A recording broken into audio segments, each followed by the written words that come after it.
नमस्ते बच्चों। आज हम भगवान गणेश जी के बारे में चर्चा करेंगे। ये बताओ, गणेश जी को हम किन किन नामों से बुलाते हैं? गणपति, शाबाश।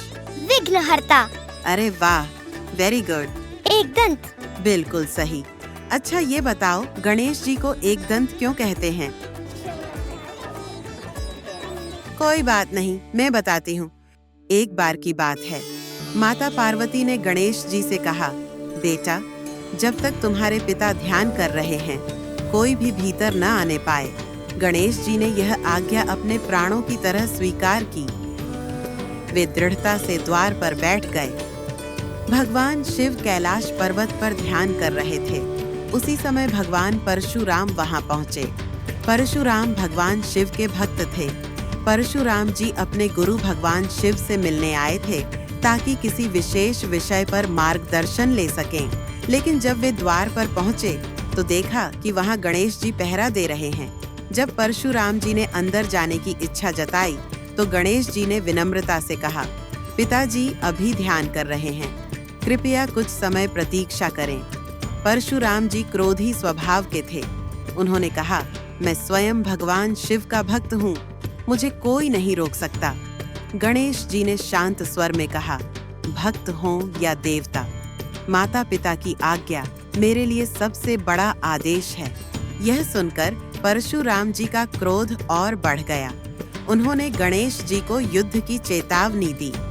गणेश जी ने विनम्रता से कहा, यदि आप यही चाहते हैं तो मैं तैयार हूँ।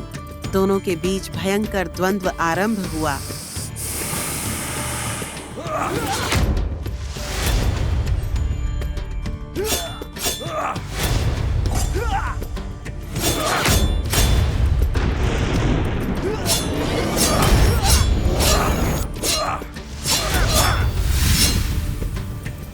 जब लाख कोशिशों के बावजूद परशुराम जी को सफलता नहीं मिली तो उन्होंने अपना फरसा निकाला, जो कि स्वयं भगवान शिव ने उन्हें आशीर्वाद के रूप में दिया था।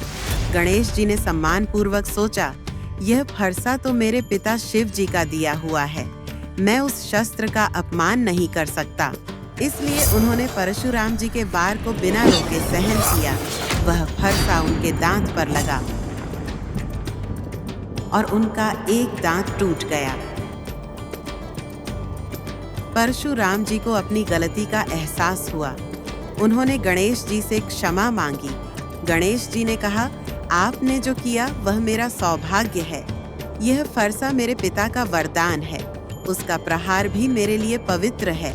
जब माता पार्वती को यह पता चला कि किसी ने उनके पुत्र को घायल किया है, वे अत्यंत क्रोधित हो उठीं और भगवान परशुराम को भस्म कर देने का संकल्प ले लिया।